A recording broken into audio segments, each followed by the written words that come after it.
There have been a lot of conversations, debates, arguments about whether or not DevOps is about culture, whether it's about tools. From my perspective, it tends to be about empathy. So whenever I find myself wondering what the heck is going on, why I'm reacting so negatively to a talk, I'm trying to go a little deeper and figure that out. So we'll get there. First, a little bit about me. For the past 8-9 months, I've been writing a weekly newsletter, Last Week in AWS, which solves two problems. The first is that there's a lot of information coming out of Amazon's cloud that's hard to keep up with and nothing filters it out.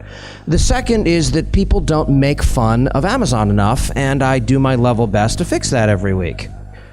In addition to that, I also run a consultancy for the past year that solves exactly one problem. I fixed the horrifying AWS bill. There's a GitHub project, the Open Guide to AWS, that makes fun of things. And, that gathers all of the various interesting information around the things we wish we knew and explains that. That's not enough, let's keep going. I also have a daughter. She's lovely and wonderful. Thank you. I spent the better part of a decade helping run the Freenode IRC network. As Sharon mentioned, I'm one of the organizers here. That's still not enough. Why don't I put my entire goddamn resume up on the slide and explain what's next? There are a lot of talks where at the beginning of it, people go through their entire resume, what they've done, what they do, what they stand for. And I found myself getting more and more annoyed by it from a position of, why are you doing this? It's not interesting. It's not helpful. Get to the point. And the reason that I've discovered that people do it is that we're all, to some extent, afraid that we're somehow not worthy to have this conversation. I mean, let me give you a more concrete example here. A year ago, when I started my consultancy, I rapidly became considered an expert at all things Amazon based on very little more than the fact that I said I was. And no one questioned it. And you don't ask the same dumb question twice. And there's this myth that we have that people who get up on stage are somehow years and years ahead of the rest of us. We hope to be 15 minutes ahead. Most days we're about a sentence and a half. It's not about being light years and worlds apart. It's really not. So the problem is getting up here and talking about stuff for the longest time, I always felt like a giant fraud, which is why these talks open with these things. And when I talk to other people about this, every time I get on stage, I feel like a fraud, the answer has almost universally been the same of, oh my God, thank you, I thought it was me. And people like to complain. I'm as guilty as anyone about talks that go on and on at the beginning about what the speaker does. They think it's self-aggrandizement, but I'm starting to see it very differently. It's a constant battle against the voices in our head that tell us that we're not good enough to be doing the thing that we're doing. Speaking's hard. We all struggle with it. Every talk I give, I am scared to death right before I go on stage. And today included. It's nerve-wracking to get up here in front of a bunch of people who could tear me to pieces. So a lot of us try and self-justify ourselves. We're generally not assholes intentionally. We're humble, for the most part. But there are exceptions. And that's what the rest of the talk's going to be about. So I'm going to leave these company logos up on the slide deck for a minute, because it builds credibility. I don't work at any of these companies, but you're going to start to believe that I'm speaking with their authority if I leave that up there.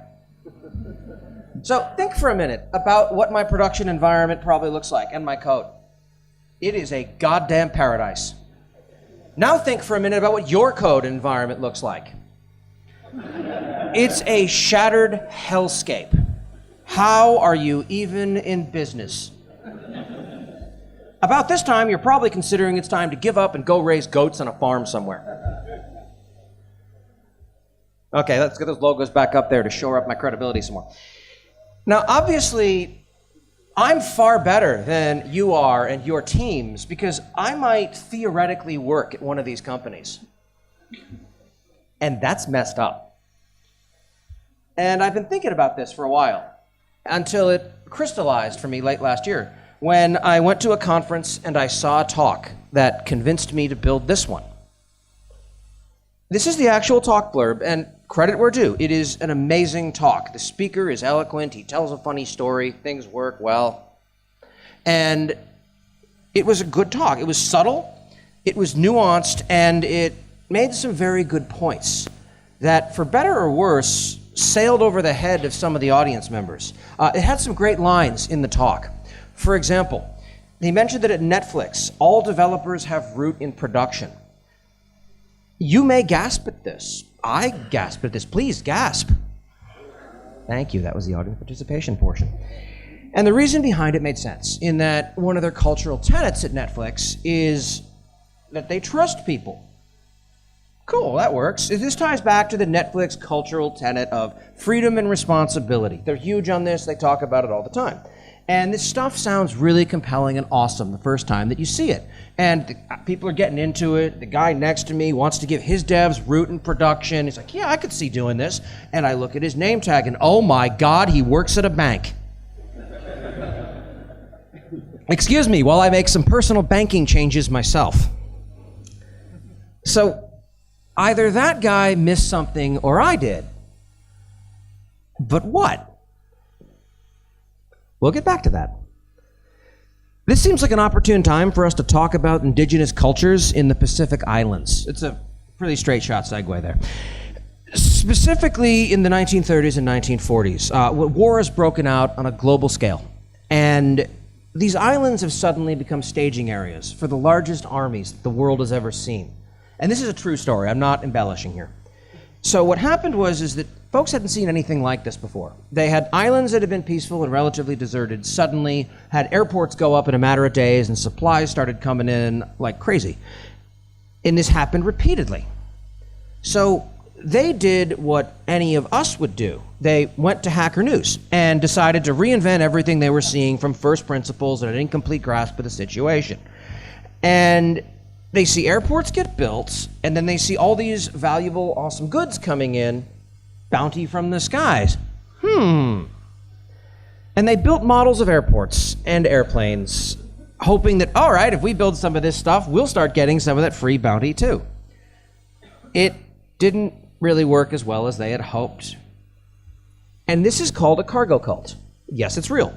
And what happened was these islanders confused cause and effect. Airports didn't need supplies in the sense that it was, that supplies just waiting to come down until an airport shows up. They were built to get the supplies in. It was a causality problem where they would cherry pick from what they saw and hope to get results based upon an incomplete understanding. Sometimes it works, sometimes it doesn't. And to bring that metaphor back around and devoid of context, we are all likely to do it ourselves. There's no real defense against this other than vigilance. Because these islanders weren't stupid. And neither was the person from the bank sitting next to me at that conference. They missed the larger context of World War II, which happens, and its accompanying logistics. And the person next to me missed the context of Netflix's constraints and capabilities. There were a lot of good things in these talks, but the trick is to apply context. So to go back to Netflix's point here and fill in some missing context that the audience member missed, and to be fair, the big tech companies are kind of weak themselves at filling in a lot of these contextual terms and clues. And I turn this into the form of slogans I've made up for Netflix based upon things I've seen and conversations with people there. They're famous for not hiring junior people. They want people to go into the industry, learn how to do things, and then they come in. And after they had a decade of experience or so. So, who here has been junior somewhere and broke production? Yeah, if your hand isn't raised, I don't know. I did. When I started, I wound up screwing up an rsync flag. I copied it from a cron job I didn't understand into a staging environment, and that was great. Someone left a production NetApp mounted. It's, why is this taking longer than, oh my God. And you dive for Control-C and get it to stop and as fast as you can. And okay, I screamed for help. I made the DevOps signal. It looks a lot like this. Ah! And yeah, it's like you're drowning. And I learned a lot from that moment where it was, okay, that's not good. 2 days later, the VP calls me into his office, shut the door, have a seat. Oh, one of those conversations. This is how I get fired. And he said, do you know what you did? Yeah. Is it ever going to happen again? Like, no. Well, not like that exactly, but I have some other ideas how I can break things. And he's like, good. I just wanted to make sure you understood the severity of what happened and the context behind it, but you're doing a great job. Keep it up. This happens. And that was life-changing. I learned a lot from that moment. And, I mean, these days, I'm not nearly as careless or as junior as I was back then. And back then, Netflix wouldn't hire me. And now, theoretically, they might, except for the fact where I give a talk that pretty much puts the boots to them. Something else that Netflix tends to do famously is they pay absolute top-of-market salaries, even by Bay Area standards. We're talking enormous piles of money. And as a result, this enables them to do a number of things, like screen not just for technical talent, but for good judgment. When people go through the Netflix culture deck and rip off different things to try in their own companies, like, yeah, freedom and responsibility. You ever notice they don't steal this one? We're just going to hurl money at people and see what happens is not something startups like to try for whatever reason. And ultimately, with failure modes, well, hang on. Before I get actually to death by someone from Netflix who reads this and, hang on a sec. Okay, fine. Yes, you do original content. Great. The point being is that unless you're in a place where their failure mode is fundamentally that movies don't stream anymore, and that's okay. Oh, heavens, the worst case here is we go outside. The problem here is that the failure mode is very different than the bank. If you can't stream the latest episode of Stranger Things, it's a different place on the scale of do we riot in the streets or not than the bank, the ATM is now spitting out everyone's bank balance incorrectly. Now, you may decide that that winds up being very different for where on the scale that falls for you personally, but we're not going to be judgmental about that. The fact is that fundamentally, good Lord, everyone's environment is awful. I've gone out for drinks with people from all of the companies whose logos I put on this slide. And everyone, it must be amazing to work there. And they slam a drink back. Oh, it's terrible. And everyone talks privately about these things. Everything sucks. It's awful. And no one talks about the bad parts when they get up on stage. I tried to. But the talks exception committee here, because you can't vote for your own talk, turned down my other talk that I wanted to give. They said that a talk titled that my environment is a clusterfuck is not uplifting enough. They said it was too depressing. They said they didn't even have a children's track here. No, I couldn't start one with that talk, and the fact that I even suggested it made them question having me come here at all. And get out. I digress. The point is that all of our terrible tire fires environments are like that for a reason. Because we are all shaped by constraints. None of us have the budget to hurl enormous piles of money at everyone. There are time, money, resources, business goals, strategies, things companies care about that shape the course of what you can do, and we're all trying to do more with less, the best that we can. Unless you're Travis Kalanick, the former CEO of Uber, nobody shows up to work this morning hoping to do a shitty job today. We all want to do a good job, but we have constraints. And the point is that these constraints shape our choices. My constraints aren't yours. And when I get up and talk about what I'm doing technically, it's rare that I as a speaker will talk about my own constraints, much less the ones that you may have in your environment that I don't see. It's easy to paint an aspirational story of how things might be, but it doesn't always work that neatly in the real world. With a couple exceptions of people here who are more machine than human, the speaker on stage is a person. And when you get up here and tell stories about how amazing Kubernetes is or how to build containers, that's great, and it works for our environments. And the idea is that it's an inspiration to give you ideas, not a step-by-step, paint-by-numbers blueprint of what you should do. And as speakers, sometimes we get it wrong, and we're fallible. And sometimes, so are you. It's not always the speaker who gets up at a conference that's the problem. Sometimes it comes from the audience. Sometimes the problem is one of you. I have an example. So 5 years ago, I went to a great talk at a conference that was fun and nuanced. It was a genuinely good talk on the idea of building golden images versus managing systems in place via configuration management. And it was good in its own merits, not only because the Docker craze hadn't hit and you didn't have a sea of condescending assholes telling you were doing it wrong. That was still a year or two in the future. It was great. So the speaker from the Department of Energy at the United States admitted that they were giving their first talk and sharing what they were doing around how to manage and deploy systems. And it went really well right up until the Q&A portion at the end of the slide. Does anyone have a question? And oh, thank God, someone does. Yes, you, sir, that condescending-looking gentleman in the back. What's your question? And the question was, that's not how we do it at Google. So let's unpack this short sentence like the remarkable bullshit onion that it is. In fact, let's segue for a second entirely here. I'm going to help you all out. Now, as a speaker, I have certain responsibilities that I have to fulfill. I have to build a talk that at least vaguely resembles what I said I was going to talk about, you'd think. Sorry, Sharon. I have to show up on time, which in Israel is sometimes a bit of a challenge. And there's a usually, not in Israel, but most other conferences, there's a remarkably strict please wear pants policy that needs to be observed. And as an audience, you've got responsibilities when attending a conference talk as well. One of them is asking good questions at the end. So let me help you out here. This works not just for this talk, but every talk you ever go to, with a list of things that aren't questions. For starters, calling bullshit on the entire premise of the talk, while in the case of me is remarkably accurate, it still isn't a question.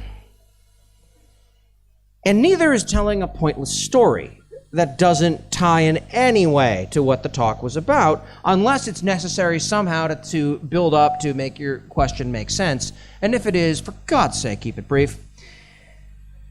And your resume is never a question. You wouldn't think I'd have to say this. I have to say this. And what's remarkable is that that's not how we do things at Google hits all three of those points in one short question. It's an amazing compression ratio. I know a condescending engineer who works at Google. Try to suspend your disbelief. It happened. And again, as I mentioned, this was not helped by the fact that it was this poor speaker's first talk. He'd never given one before. He is visibly nervous.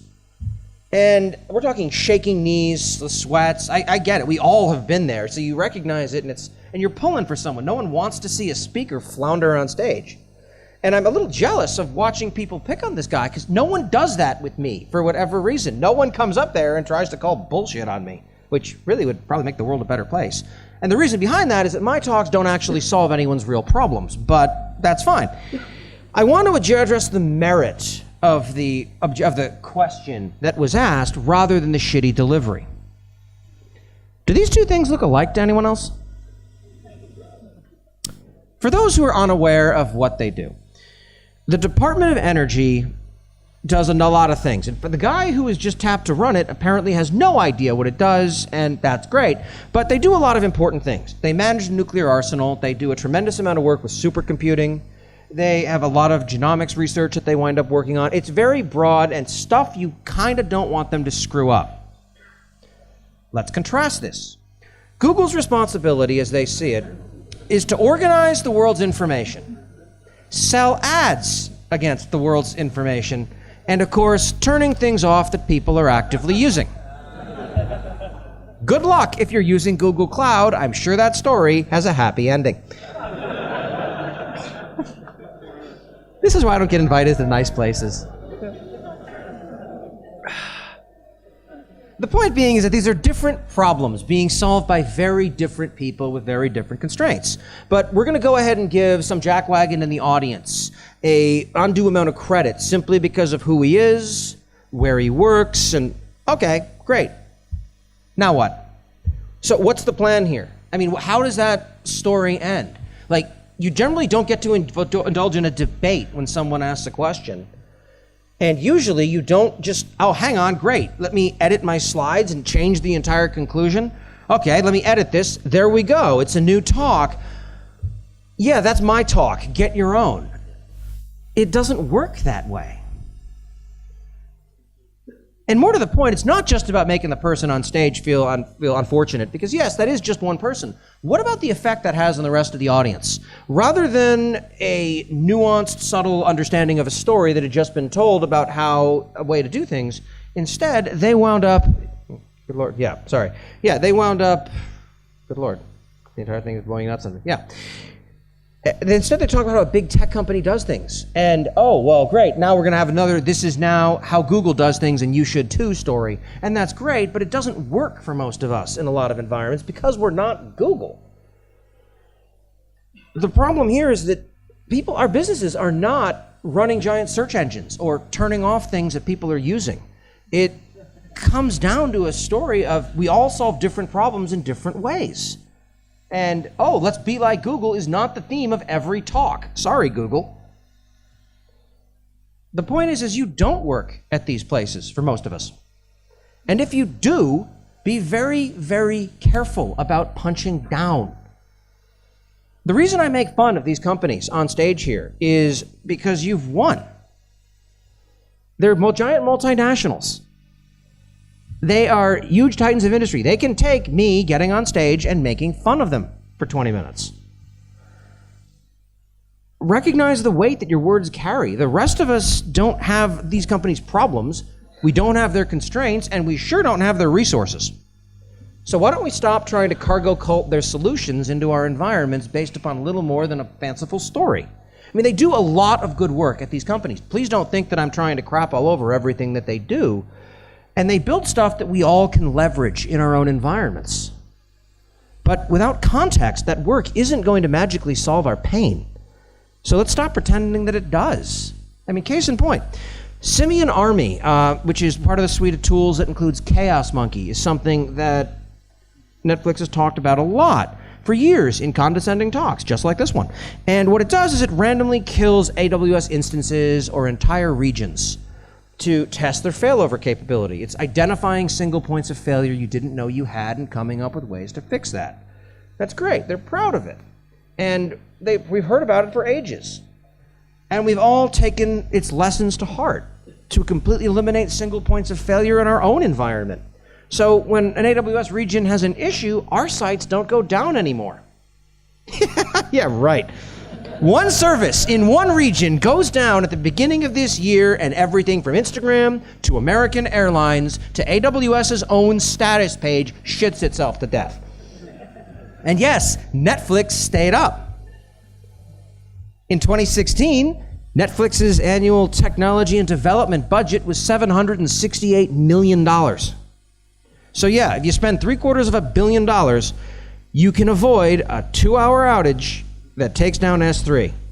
The rest of us kind of weren't so lucky. My point is that this is okay. Most of the internet was down. And I talked to a number of admin types and ops people who immediately wanted to dive in and restructure everything so that a regional outage of S3 would never again cause any downtime for their site. And okay, interesting, I like the inclination, but pause a minute. Think about the business value of this. Re-architecting your entire stack to be able to sustain a once every 7 years black swan style of event is going to potentially double or triple your costs. Just in infrastructure, let alone the time it takes to build this. Does that make sense for you? If you're running something that is life critical, that people will die if it isn't up, yeah, you probably should do it. Well, yeah, those people die, but we didn't want to spend the infrastructure dollars is not a defensible position.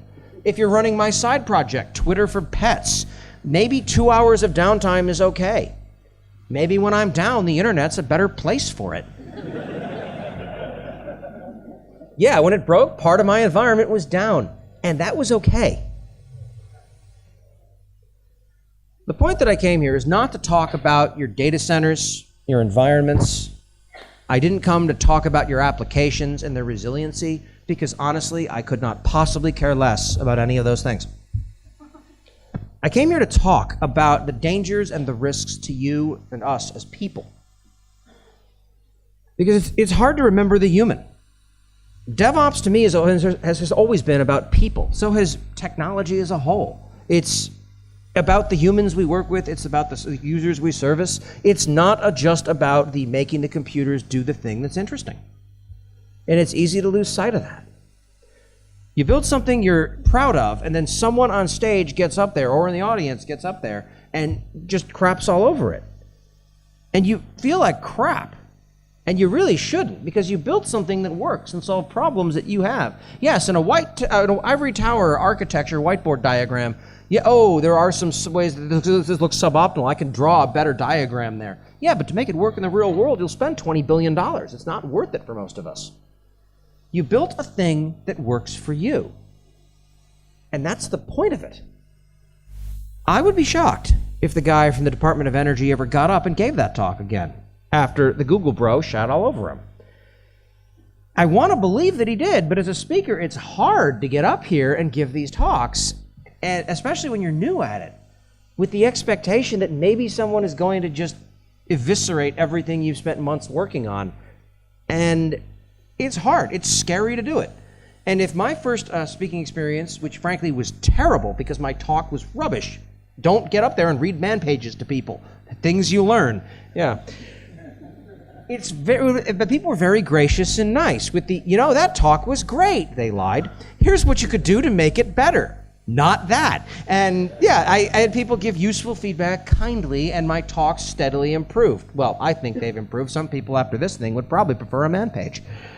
But if people just get up there and crap all over you and make you feel terrible about it, why would you ever go up and do it again? So the takeaway that I would urge you to have here is when you see a great talk about Kubernetes or agnostic provisioning or, I don't know, serverless or whatever thing we're trying to sell you this week, think about the context behind the talk. What is the speaker showing you? What parts of the story are they leaving out?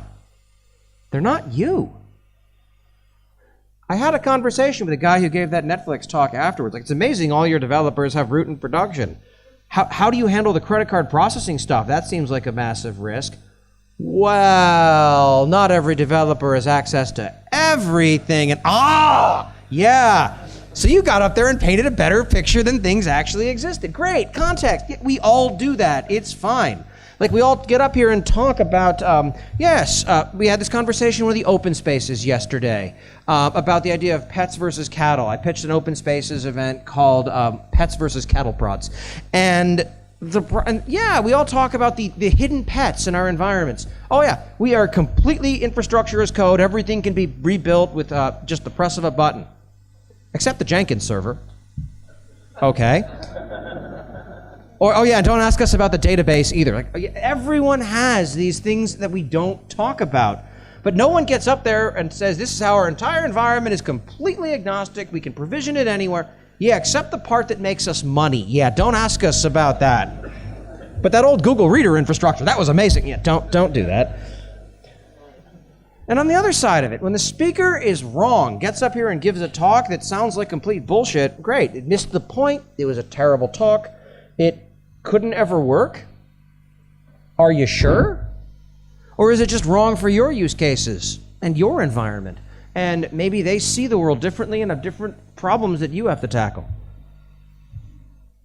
The point here is, in either case, try and be the person that you wish the other person was if the roles were reversed. If I see a terrible talk and I want to say, excuse me, but isn't everything you just told me horseshit?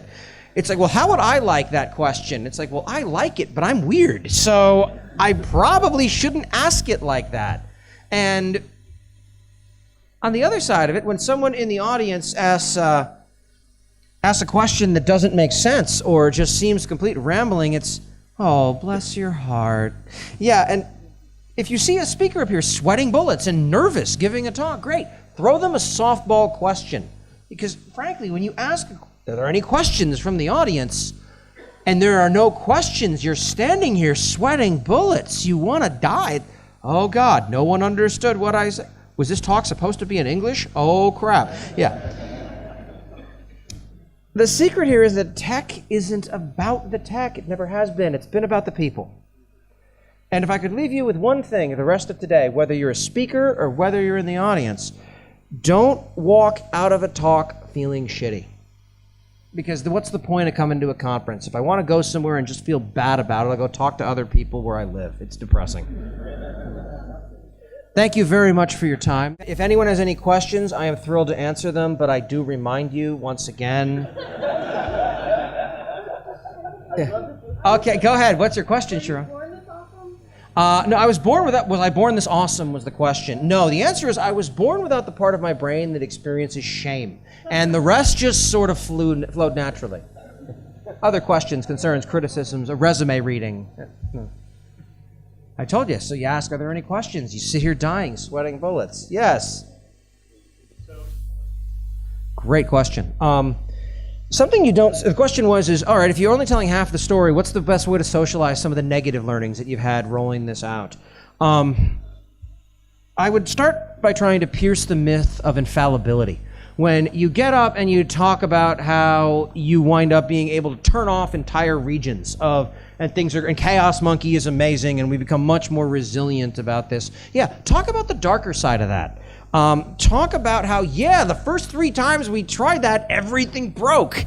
And then we tried it a 4th time, and almost everything broke. And it, by our 800th test, things kind of sort of worked. And there are other dark sides of it, too. The context that gets lost. For example, the idea of Chaos Monkey, of breaking things in production and seeing how it works so you can fix it, it's great longer term, and it does lead to more resilient systems. But you're testing on your paying customers. Now, if you're Netflix and you're streaming movies, great, because a failure mode in that context generally looks like, a stream just broke. Okay, hit play again. Must be my crappy internet connection. Thanks, Comcast, thanks, Bezek. Yeah, we're used to that. Yeah. But if you're doing this, it's like, that's funny. Why didn't my payment go through? Yeah, maybe that's not the sort of thing to start experimenting on when these things matter.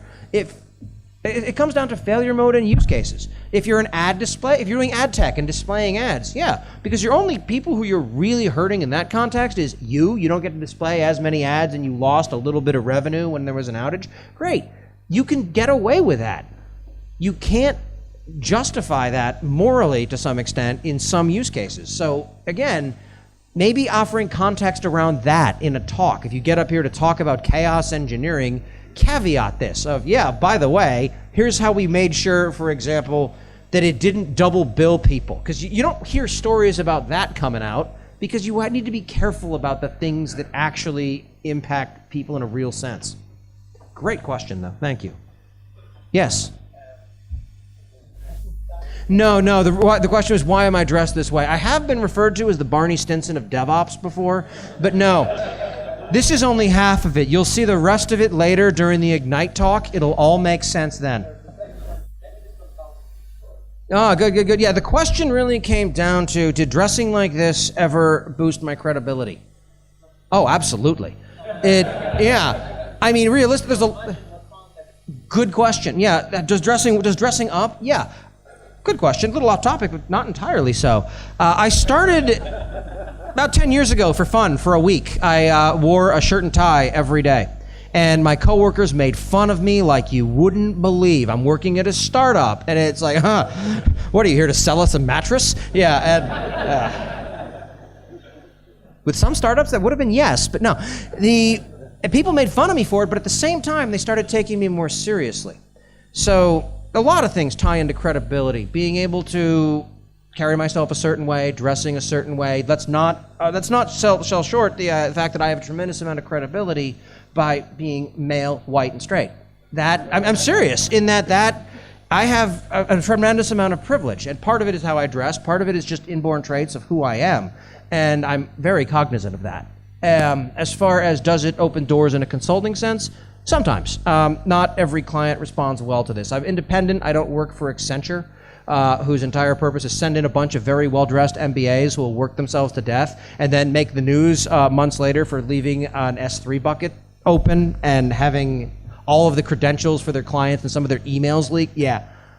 Swing and a miss. Don't you charge like a king's ransom to tell people to not do explicitly that? So yeah, dressing well does add credibility, but so does not fucking up the thing people pay you to do. So it helps, but it's necessary in some circles, but not sufficient. Great question. I like that. Thank you. Other questions, comments, concerns, criticisms? Yes? Have you ever seen condescending comments come from people in regulated industries, is your question? Well, I used to work in one, so yeah. Oh, good question. Yeah, it's condescension is not something that is unique to tech by a long shot. The difference is, in many respects, is that tech is becoming aware of this, and that's what part of the DevOps movement is about empathy and reaching out to human beings, and you're having conversations with people. You don't see at, you go to a finance conference or a law conference. Oh, they're condescending there, and they have no problem with it. It's ha ha ha. Let me show you pictures of my boat. Yeah, they're condescending, but they don't generally have the same cultural awareness that the tech environment tends to. Great question. Thank you all. I'm getting the wrap it up box. So thank you, Sharon. Once again, thank you. My name is Corey Quinn. Thanks for listening.